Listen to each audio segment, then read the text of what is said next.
Boa tarde, gente. Gravar mais um vídeo em homenagem a alguém aí muito maduro que fez ameaças não, enfim, alguém aí que disse que não era mais para eu gravar vídeo. Então, em homenagem ao grande sábio, o cara espiritualizado, ele se auto-intitula membro da Ordem dos Dragões de Cristo, eu acho. Bom, então, em homenagem a esse, gravar um vídeo hoje falando sobre o arquétipo Pazu. Falando sobre o Pazu. Quem nunca leu a Sabedoria Hiperbórea vai se perguntar, mas o que é o Pazu?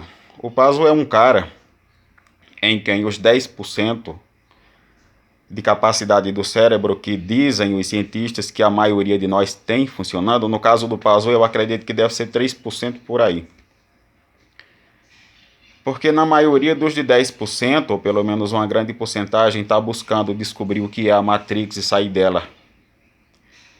Uma grande porcentagem desses, dos 10%, se questiona, se pergunta, procura conhecimento, procura sabedoria, procura descobrir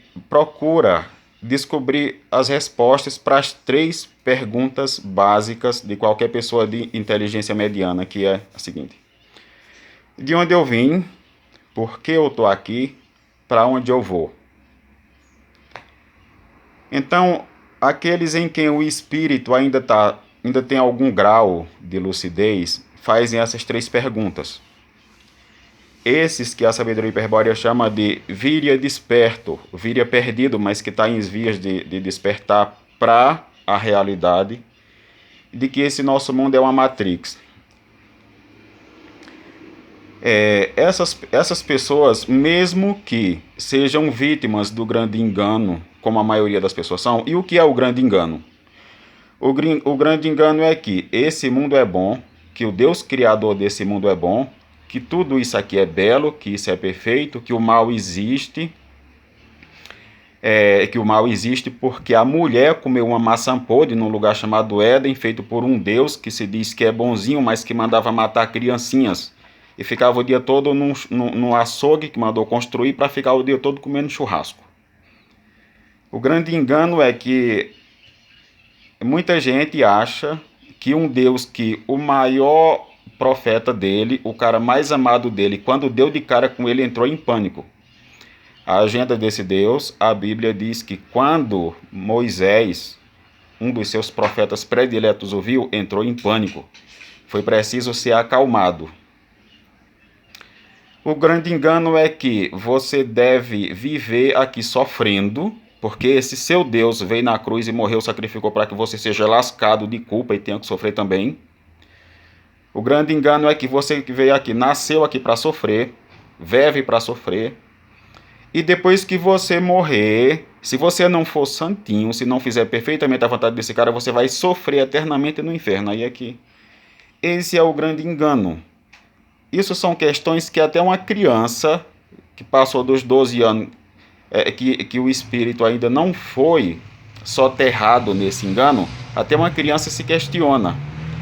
Você falar para um adolescente que essa história tem lógica, o adolescente, se ele ainda tiver alguma liberdade, vai rir de você. O grande engano são essas mentiras deslavadas, essas histórias sem pé, sem cabeça, essas histórias da carochinha, que a gente aprendeu a acreditar nelas desde criança. Isso é o grande engano. Então, uma grande porcentagem das pessoas se questiona a respeito dessas coisas.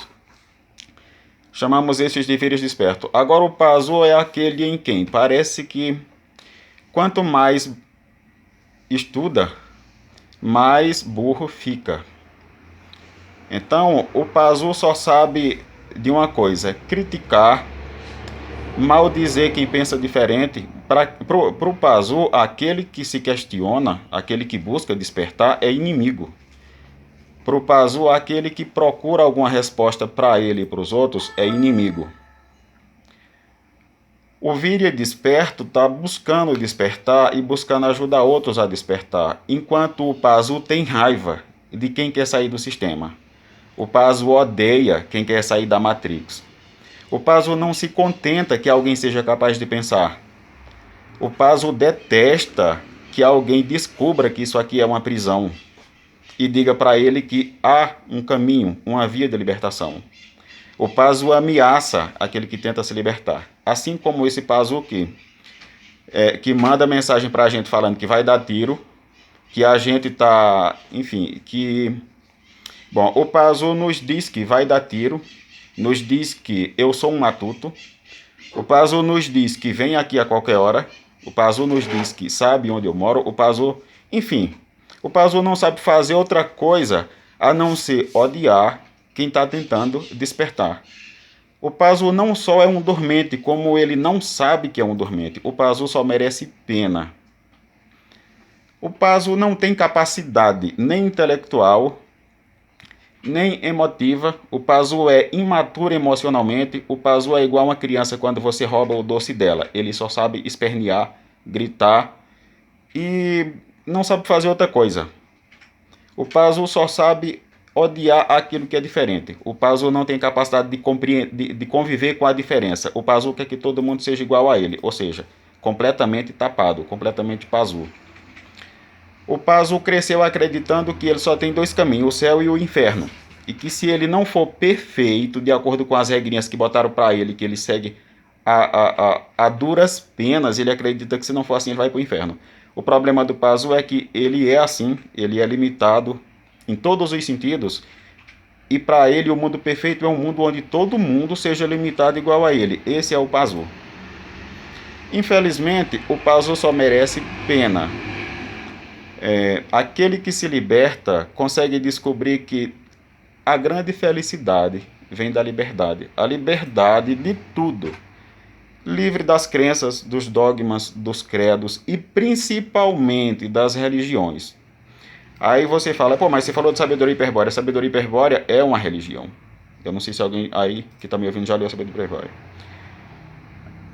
A religião precisa de 4 coisas para ser uma religião. A religião hiperbórea precisa de um templo, um sacerdote, uma divindade que queira ser adorada e que exige, e sacrifícios a essa divindade.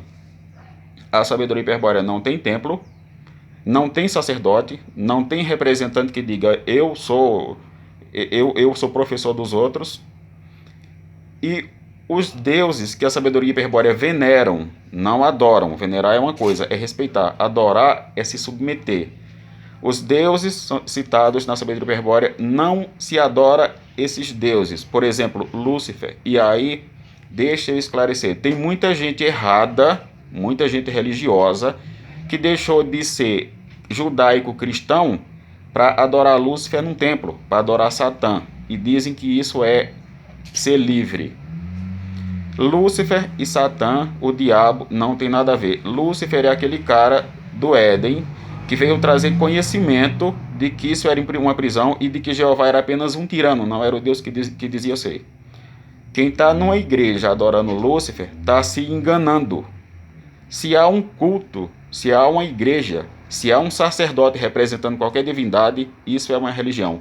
Lúcifer é um Deus que não quer adorado, não quer ser temido. Lúcifer não é igual a Jeová, que diz que sabedoria é temer a Jeová. Para Jeová, ser sábio é ter medo. O verdadeiro Lúcifer recomenda, diz, você é livre, você é um Deus, não deve adorar a ninguém. Os satanistas não têm nada a ver com o hiperbóreo, nós não temos nada a ver com eles. Os que estão na igreja de Lúcifer estão enganados, não temos nada. Quando citamos Lúcifer, ninguém aqui é adorador de Lúcifer, ninguém aqui vai num templo, ninguém vai na igreja. Lúcifer é o portador da luz, portador da luz. Não somos religião. Tem muita gente enganada. Quando eu falar em Lúcifer, acho que é Satã, que a gente é satanista, não tem nada a ver uma coisa com a outra.